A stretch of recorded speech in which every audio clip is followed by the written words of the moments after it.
नमस्कार, मैं Neelam Jha, ex chief manager and faculty central bank of India, आप सभी का बैंकिंग अपडेट चैनल पर स्वागत करती हूँ।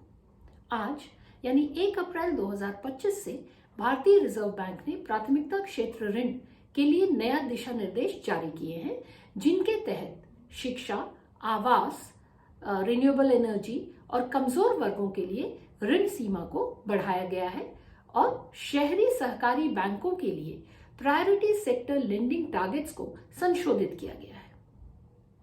तो शुरुआत करते हैं अपने पहले सवाल से कि प्रायोरिटी सेक्टर लेंडिंग टारगेट्स क्या होते हैं।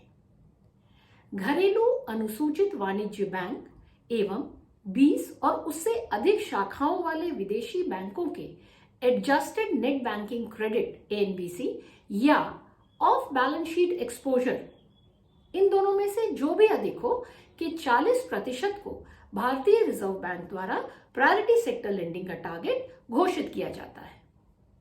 आज जारी किए गए संशोधित दिशा निर्देशों में इस 40% की सीमा में कोई परिवर्तन नहीं किया गया है।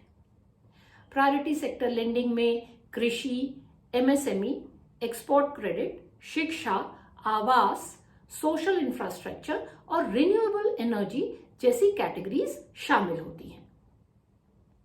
1 अप्रैल 2025 से लागू होने वाले इन नए दिशा निर्देशों में जो प्रमुख परिवर्तन हुए हैं, पहले हम उनकी बात करते हैं। तो आवास ऋण सहित कई ऋण सीमाओं में वृद्धि की गई है। दूसरा, उन उद्देश्यों को व्यापक बनाया गया है जिनके आधार पर ऋणों को नवीकरणीय ऊर्जा के अंतर्गत वर्गीकृत किया जा सके। तीसरा, शहरी सहकारी बैंकों के लिए जो total priority sector lending targets हैं, उनको संशोधित कर एडजस्टेड नेट बैंकिंग क्रेडिट या ऑफ बैलेंस शीट एक्सपोजर, इन दोनों में से जो भी अधिक हो, का 60% ही तय किया गया है। फिर कमजोर वर्गों की श्रेणी के अंतर्गत एलिजिबल बोरोअर्स की सूची का विस्तार किया गया है। साथ ही अर्बन कोऑपरेटिव बैंक द्वारा प्रत्येक महिला लाभार्थी को दिए जाने वाले ऋण पर मौजूदा सीमा को हटाया गया है। ये तो थी इसकी महत्वपूर्ण बातें। अब हम इन बिंदुओं को विस्तार से समझते हैं। तो सबसे पहले हम शिक्षा पर आते हैं।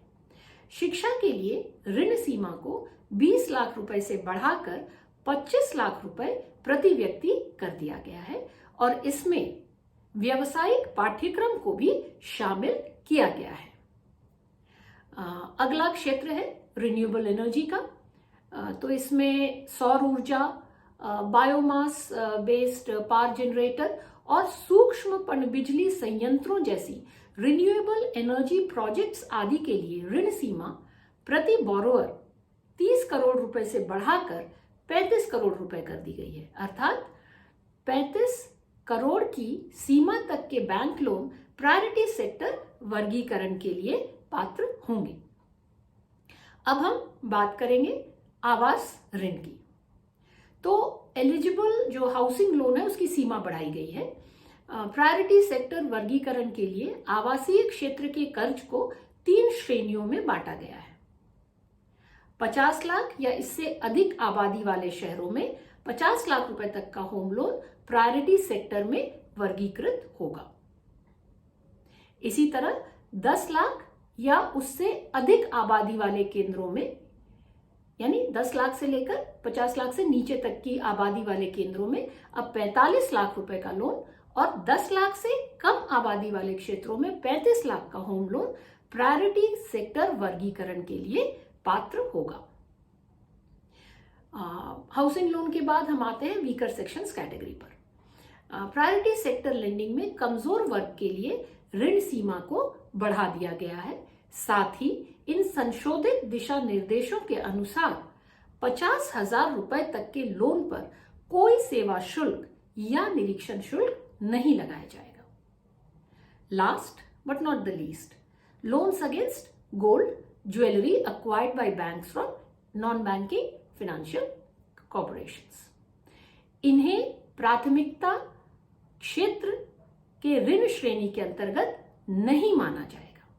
यानी कि loan against gold jewellery acquired by bank from NBFCs को प्राथमिकता क्षेत्र के ऋण श्रेणी के अंतर्गत नहीं माना जाएगा। इसका मतलब ये हुआ कि बैंक ऐसे ऋणों को अपने पीएसएल लक्ष्यों के हिस्से के रूप में वर्गीकृत नहीं कर सकते। इस कदम से प्राथमिकता क्षेत्र के फंड उन क्षेत्रों की ओर निर्देशित होंगे जिन्हें वास्तव में वित्तीय सहायता की आवश्यकता है, जैसे कि छोटे व्यवसाय, कृषि और समाज के कमजोर वर्ग।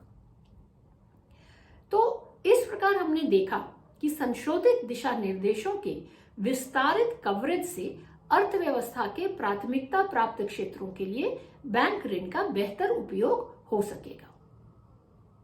साथ ही मुझे लगता है कि बैंकों द्वारा ग्रीन बॉन्ड्स, ईएसजी बॉन्ड्स में जो इन्वेस्टमेंट्स होते हैं उन्हें भी प्रायोरिटी सेक्टर वर्गीकरण के तहत माना जाए और जो 18% की कृषि का जो सब टारगेट होता है उसमें ग्रीन बॉन्ड, ईएसजी बॉन्ड को शामिल किया जाए, क्योंकि क्लाइमेट चेंज के खतरों से पर्यावरण और समाज को सुरक्षित रखना जरूरी है। तो ये थे प्रायोरिटी सेक्टर लेंडिंग के संशोधित दिशा निर्देश जो आज यानी 1 अप्रैल 2025 से लागू हो गए हैं। इन दिशा निर्देशों से हमारी अर्थव्यवस्था को निश्चित तौर पर गति मिलेगी और विकास पथ पर हम तेजी से अग्रसर होंगे। धन्यवाद।